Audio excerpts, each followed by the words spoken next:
I'm going to mute you. We're ready to roll. All right. We are ready to roll. We are at Thursday Tech Talk. It is. Wait, is it Thursday? Yeah. The week is almost over.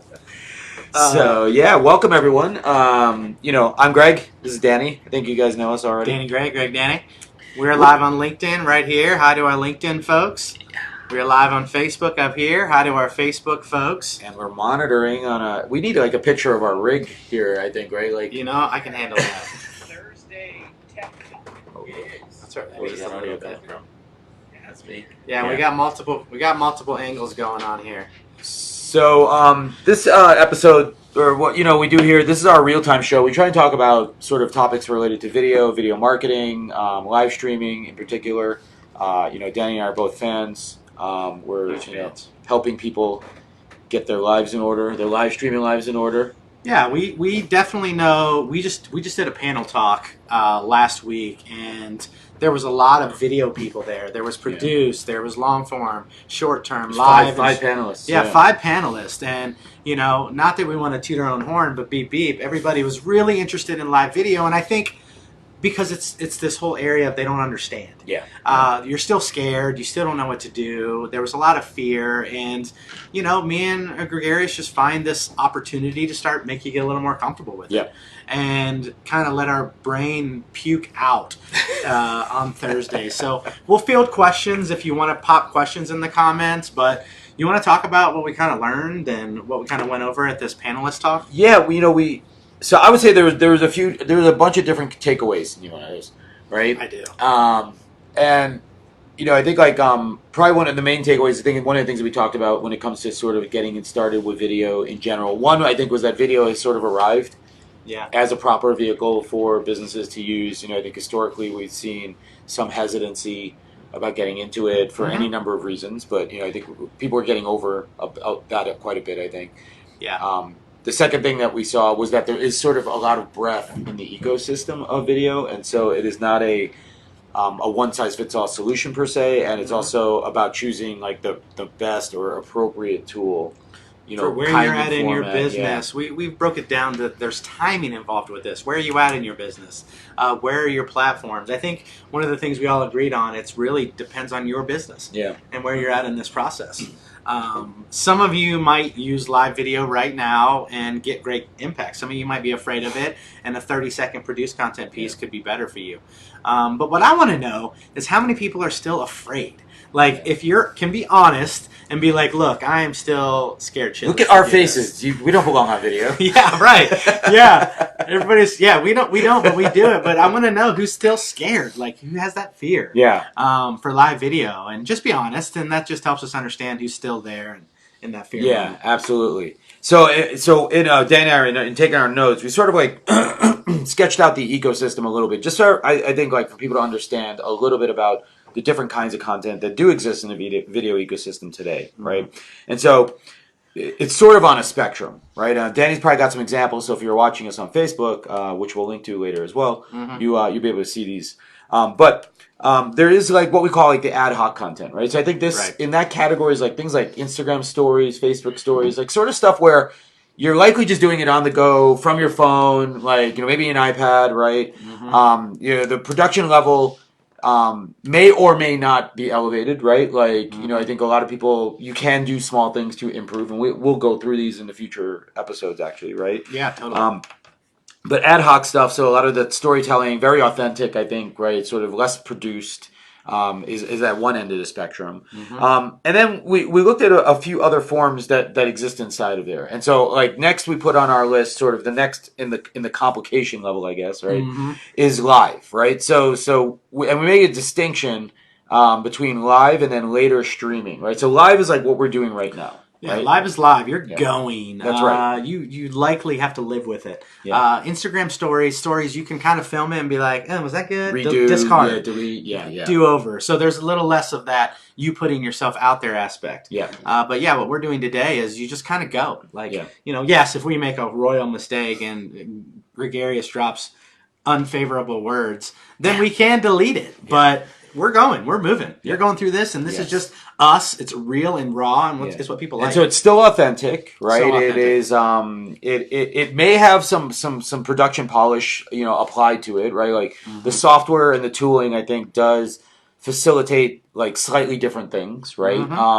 But yeah, to your point, you may be able to create an artifact out of it where you could edit, but the reality is that your primary artifact is sort of this live running stream Yeah. of content or sort of babble, right? In our case.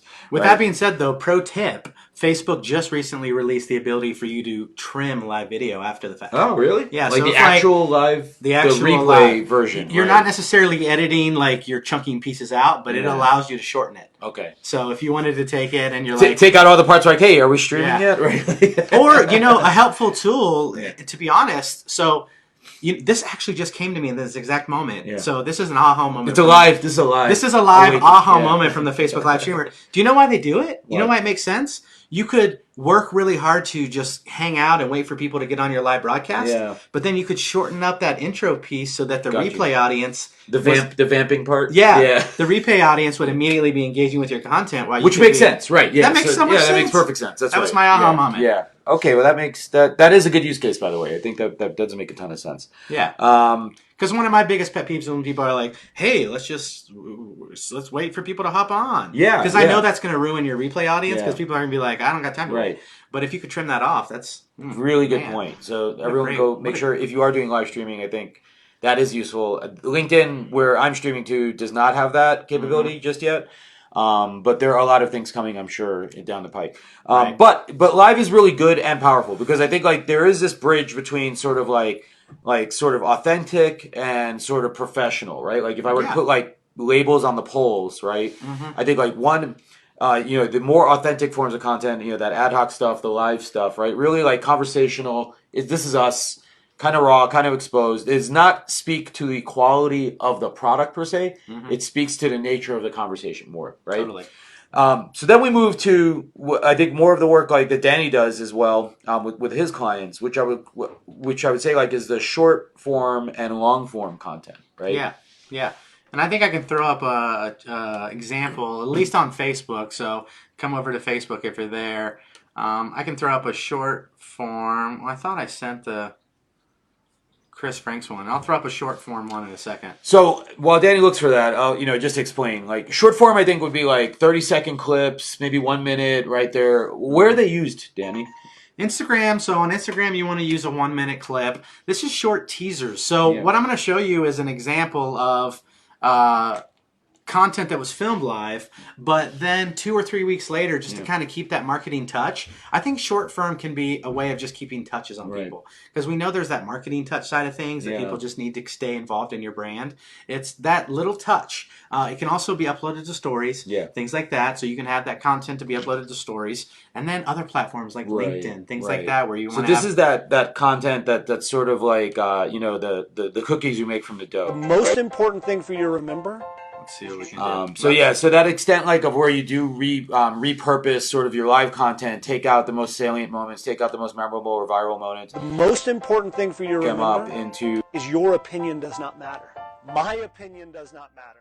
our short form videos. Like on Instagram, I think you have up to a minute, right? You have 60 seconds for 60 seconds. uploaded content. Right. So if you want to do a live or a story, it can go. A live can be a full live, but it Infinite, disappears after 24 hours. Right. If you wanted to stay on your feed, kind of like the one we're showing right now on Facebook, it needs to be 60 seconds. Right. And then you can upload it. So that's another important distinction is that they don't disappear automatically, right? So that ad hoc content tends to be ephemeral as well, right? Yes. So then that's the short run, short form sort of stuff, and then there's the long form stuff, like where maybe you're producing. We've seen increasingly we see like brands making movies or making shorts or sometimes like an interview series. Probably once you get over that 10-minute sort of layer, And I think like what's really changing between short run, short form content and sort of long form content is really the production value, right? Like Right. where more likely you're developing, it becomes more scripted, it becomes more produced effect. You know, maybe there's more audio or sound being introduced as part of the experience. There's more graphics, B-roll being video. Yeah, Really trying to engage in an emotion or a feeling. right. Really trying to drive to what that person's feeling, the problem they're having, and creating an emotion to it Yeah. to ultimately create some sort of conversion. Yep. I mean, if you're doing something online, you're likely selling something or promoting Yeah. something. Mhm. And it's a way to kind of get people through that emotional purchase process of, oh, wow, this is amazing. Yeah. You know, because we've all been victim of like really good Yeah. marketing where you're like, I'll buy things sometimes if I'm like, that commercial was genius. And you're right. And I you're want right, it. though. I think the important part about that is that just relative to frequency, like the frequency also tends to decrease, right? Like as you move towards this, like sort of this longer form content, right? Like you're not gonna produce long form content every day. It may be not even once it might be once a quarter, right? Like Well, in long form content, it typically gets engaged with once. Yeah. Unless it's like a viral, funny video. Yeah. If it's an educational video about your brand, Mhm. you know, trying to show off gregarious, people are going to engage with it once. Right. They've seen it. They're not going to go back and just watch it over and over again to see if they can catch other intricacies. So it's it could engaged be with one time. It could be instructional, or you know maybe it's screencasts or like tours of your product. It could be interviews, cultural videos, etc. around your organization. Yeah. It may be coverage from like an event that you do where you sort of break it up and provide like a highlight. But I think like what's happening with that long form content is you are investing in producing it. The frequency will be much less so than say like ad hoc content or whatever it may be. Yeah, because it's more time consuming. Yeah, and then at the outer extreme, and we honestly we have a little challenge here, sort of like of which one to do, or where these kind of go similar together. But I do think streaming, in the sense that you are officially streaming, right, not just going live, right, becomes a whole other sort of category of work, right? Because as you can see, like even for us, like we actually have to do like it takes a lot of coordination, right? Like I think like you could do long form content. I know, check that out. How do we get there? Right, but you can do long form content where like one person could still produce it, right? Like you could film all the bits together by yourself, right, etc. When it comes to streaming, it does become a much more engaged process because I think what ends up happening is we end up having real-time engagement. We have content, we have comments, we have all these other things. There's a lot of technical crap that just goes on behind the scenes and in real time, right? And then also as I've seen like some folks go, they tend to it becomes like producing a TV show, right? Yeah, like, it becomes a bigger, badder with more details and more factors involved. For instance, especially with Facebook, the ability to add bots. Say, hey, if you want to be notified about our show, type the word show below. Right. And there's ways to just keep engaging and keeping people sort of into that next step of your process through like at least Facebook. LinkedIn's going to get there. Yeah, I'm sure they will. By the way, so those are sort of like the ecosystem. We wanted to sort of touch on that for a bit. Mm-hmm. If you have questions, just hit us up. I see a bunch of you out there. If you're watching later in the download, by all means, you can leave comments on either post, and we'll get back to you afterwards. So now, Danny, where do you recommend, like from a business use case point of view, I guess, right? Like how do you, when you're revising clients, and most of your clients come to you for live, right? Like they're thinking about live in one form or another. How do you move them, like I guess through the ecosystem? Like do you go from live upwards usually, or like towards streaming, or are you going just to like trying to get them to create more ad hoc content? I think you go through live upwards. Yeah. That's my opinion. Is I think the ability, and I think what I serve in the space is to start to attract people with live content. Mm-hmm. But ultimately, what we want people to do is be curious, to click on a website, visit a web page, and then interact with a more produced style of content that is more relative to what they're thinking about buying, helping them understand more deeply what exactly your service is. Because when somebody goes to your website, that's the green light to sell. They're interested. They want to know more. They want to find out more. So, I think I look at ad hoc as a way to start gaining attention, a way to start attracting your tribe. Because when I say live video, I think we should be talking about a lot of stuff, not just tech. Talk about your whole life. Engage with people that are like you. Then maybe get them to engage with your live content like we're doing here. And then, be curious. Click. It is Go it is find some interesting produced too because content. I do feel like there's a lot of hesitancy from business professionals in particular and companies as a whole to sort of be that authentic version of themselves. And came up quite a Yeah, bit inside of like our talk last week. totally Also, did. people are very scared of that sort of unpolished sort of look at themselves, right? Yes. There's a And lot of fear. there's a lot of problems. There's a lot of bigger and broader problems, I think, related to that actual aspect, right? Yeah. And unlocking things. So I do like live because I think like you can see like you can have something good, you can have something professional, which I think gets people away from like that pure like walking around holding their phone kind of thing, right? Like Yeah. which for business people I think feels a little bit elevated. Mhm. I don't. By the way, I don't think that changes it or is true in any way. Like I just think that's like a position we sort of mentally or a false belief that we hold, right? Yeah. But You teach on that, right? yeah, right. But you know, the idea is that as you move, to your point, these live conversations are really driving people to your presence where they will encounter the short form or the long form content. Also, like remember there are other tools in the toolkit because some people don't have the time. Like we've done a 15-minute stream now. So everyone's not going to necessarily watch 15 minutes, right? So can I package out the 5 important 1-minute things, Yeah. right? Like, or can I shorten that down into like a 30-second clip that people want to watch? You have to use these different tools as a way to sort of serve the appetite of the consumer. Yeah, and I think the way you need to look at video is it is touches. With social media, you have access to such a wide variety and a large scale number of people. Yeah. And with video, we just want to use those touches. Because the one thing I teach when I consult and coach clients is this is a challenge for all of you. Yeah. When you're scrolling and you're going right through your feed at full speed, see if you can catch yourself when somebody has video and you fly past them. See if you can figure out who they are and what they Right. sell or what they do. Yeah. Because my thoughts are, you can probably figure it out. And that's a touch. And it doesn't happen when you scroll and you see a photo. You can't process it that fast. But when you see video moving, your brain's able to process that. And that's sort of a marketing touch. Yeah. We're touching you, right? And that's what it's about. You just want to show people that you're working, you're being consistent, you're doing what you say you want to do. Like that's like 101 live streaming for realtors. They're like, just show people you're working. Show people you're working. Yeah. And this is a way to remind people that you're working. You're out there doing it. You're pursuing your dream so that when they get to that buying point, Yeah. because that's why live video can be short term or can be long form because we might be talking to somebody that's not anywhere near interested in live streaming right now, but a year from now, they're going to be like, okay, I'm ready, and I've seen Gregarious and Danny working really hard. Yeah. Let's connect. Let's have a conversation. Yep. And it's laying those seeds to Yeah. get them to that point, right? Totally. Yeah. I'm just taking notes because there's a bunch of future topics. By the way, we would love your ideas and suggestions. Are there topics you'd like us to cover? But just one of the ones that just came to mind actually was just to like planning your thumbnail, right? Like, so I think like Oh, yeah. we should go through and do a bunch of examples of like or even reviews. If you got thumbnails out there of your own videos, send them to us.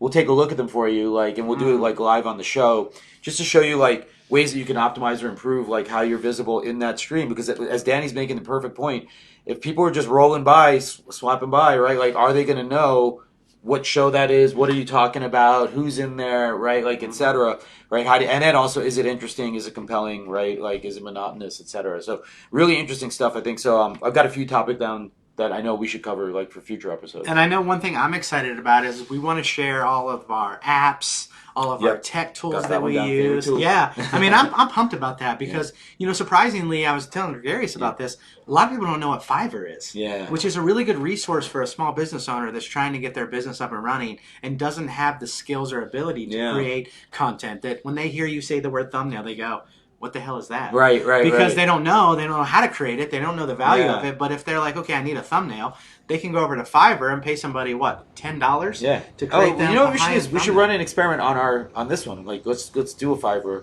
to generate thumbnails, and like then we can go through like how we picked it and everything. And we'll show you sort of how it works. And even when it comes to video, I was just figuring why your hair was kind of not showing up. It's because it's green. So I had at the top of my head is missing. So on LinkedIn you probably see the green screen. Yeah. But on the actually I could turn this around, I guess. Yeah. Right? But on if you can see here, this is what the Facebook stream looks like. And by the way, that's how we're monitoring. Yeah. Well, I can show it right here. Yeah. Too. There you see like you can see. Oh wait, there Where's we it go. Yeah, we're in a Washed modern out house there. right now. Yeah, there you go. So you You can can see kinda like see it. Danny's got his green screen going. We're using Switcher on the iPad today to do our streaming from here. So Sorry, you getting to see how. And it's important to know, we're not in a very exciting environment. So for some people, you might think, I don't have a nice space, but I love to show off this space. We get to do so much here, but it's an unfinished basement. That's right. It's crazy. Yeah, we're watching it you live make the right space. now. You know, it is funny though. I will say this, that if you are the kind of person who likes to geek out and nerd out, like making video is a lot of fun because there's like basically a million things you can do wrong, right? So that means there's a lot of ways to improve. Yeah. So you know, look, we're almost at 20 minutes. We appreciate you tuning in today. Obviously, if you have questions or comments for us, leave them down below. We are planning a number of these episodes, but we would love to know the topics that you'd like us to cover as well. Yeah. Now that school's almost back, we're going to try to get back to regular on Thursdays. You know, and we'll have probably some live coverage, I think, around Startup Week, Denver Startup Week coming up soon. Danny and I will be doing some man on the street stuff. And so if you're Denver and you're at Startup Week, make sure you come say hi to us. Yeah, absolutely. Find us, please. We want to connect with you. Great. Well, thanks, everyone, and it was great seeing y'all. We'll be back soon. See you soon, guys. Bye-bye.